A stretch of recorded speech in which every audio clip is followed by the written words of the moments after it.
दोस्तों नमस्कार। आज हम बात करने वाले हैं भारत के एक बहुत ही महत्वपूर्ण पद के बारे में, प्रेसिडेंट ऑफ इंडिया। अब ये सिर्फ एक नाम या एक सेरेमोनियल पोस्ट नहीं है, बल्कि हमारे देश के पूरे गवर्नेंस सिस्टम की एक बहुत जरूरी कड़ी है। तो चलिए आज इसे बिल्कुल आसान भाषा में समझने की कोशिश करते हैं। अच्छा, एक सवाल है।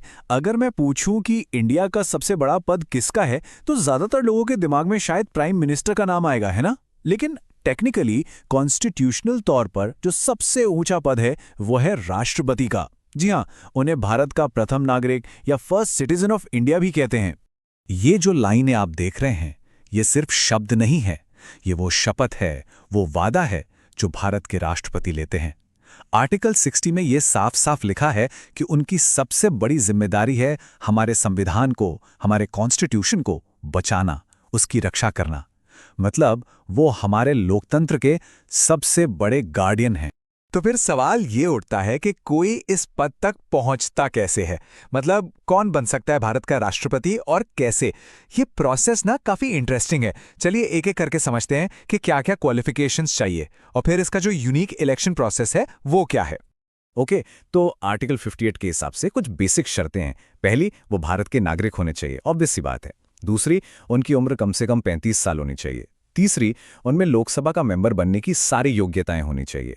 और चौथी, वो सरकार के तहत किसी ऑफिस ऑफ प्रॉफिट यानी लाभ के पद पर नहीं होने चाहिए।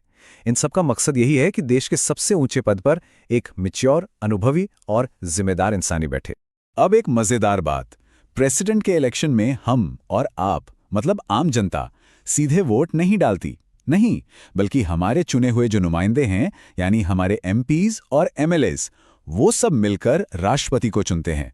और इसी ग्रुप को जो प्रेसिडेंट को इलेक्ट करता है, उससे कहते हैं इलेक्टोरल कॉलेज या निर्वाचक मंडल। अच्छा, अब जो वोटिंग का तरीका है उसका नाम सुनकर शायद थोड़ा डर लगे। Proportional representation by means of the single transferable vote है ना, थोड़ा कॉम्प्लिकेटेड।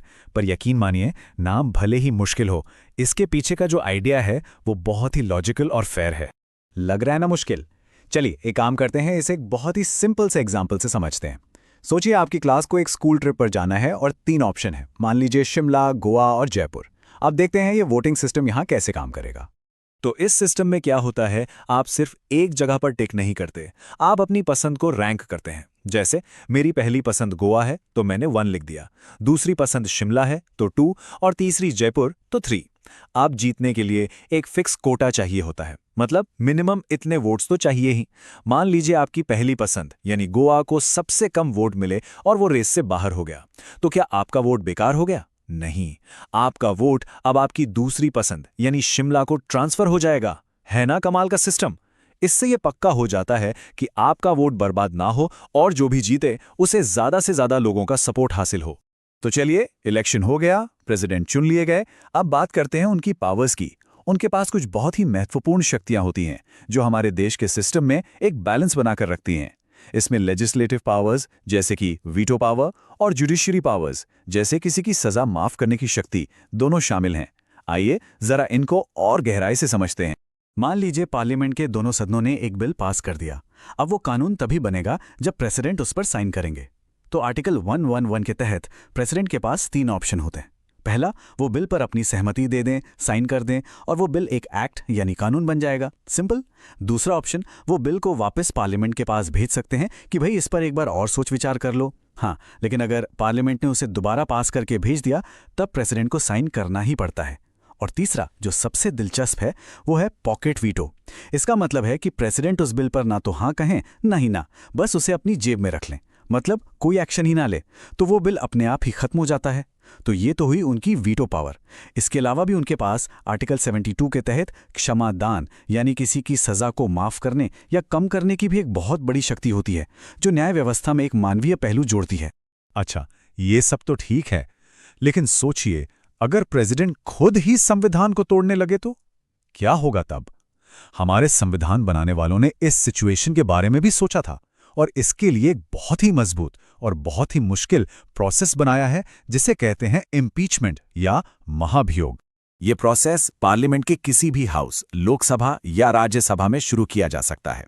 एक बार चार्जेस फ्रेम हो जाएं तो दूसरा हाउस उन आरोपों की जांच करता है और अगर अगर वो आरोप सही पाए जाते हैं और वो हाउस एक स्पेशल मेजॉरिटी से प्रस्ताव पास कर देता है तो प्रेसिडेंट को अपनी कुर्सी छोड़नी पड़ती है। और जैसा मैंने कहा, ये प्रोसेस जानबूझकर इतना मुश्किल बनाया गया है ताकि कोई भी पॉलिटिकल पार्टी इसका गलत इस्तेमाल ना कर सके। यहाँ पर ये जो शब्द है ना, विशेष बहुमत या स्पेशल मेजॉरिटी, ये बहुत ज़रूरी है। इसका मतलब सिर्फ 51% वोट नहीं है। इसका मतलब है कि हाउस के टोटल मेंबर्स में से कम 2/3 मेंबर्स का सपोर्ट चाहिए। ये बहुत बड़ा नंबर है और ये दिखाता है कि प्रेसिडेंट को हटाना कोई बच्चों का खेल नहीं है। तो ये तो हो गई नियम, कानून और शक्तियों की बातें, पर इन सब के अलावा राष्ट्रपति भवन ने कुछ बहुत ही कमाल के लोगों को देखा है जिनकी अपनी कहानियां हैं। चलिए कुछ ऐसी ही मजेदार बातें जानते हैं। एक फैक्ट बताता हूं, क्या आप जानते हैं कि हमारे जो पहले प्रेसिडेंट थे डॉक्टर राजेंद्र प्रसाद, वो आज तक के अकेले ऐसे प्रेसिडेंट हैं जिन्होंने 2 बार अपना पूरा कार्यकाल, मतलब पूरे 2 टर्म सर्व किया है। ये रिकॉर्ड आज तक किसी और ने नहीं बनाया। और वहीं एक और प्रेसिडेंट थे डॉक्टर जाकिर हुसैन, जिनका कार्यकाल सबसे छोटा रहा। वो हमारे तीसरे प्रेसिडेंट थे और दुख की बात यह है कि ऑफिस में रहते हुए ही उनका निधन हो गया। लेकिन डॉक्टर हुसैन के बारे में एक और बहुत प्यारी बात है जो कम लोग जानते हैं। उन्हें गुलाब के फूलों से बेइंतहा प्यार था। कहते हैं कि राष्ट्रपति भवन का जो मशहूर मुगल गार्डन है, उसमें गुलाब की कई नई नई वैरायटीज उन्होंने ही लगवाई थी।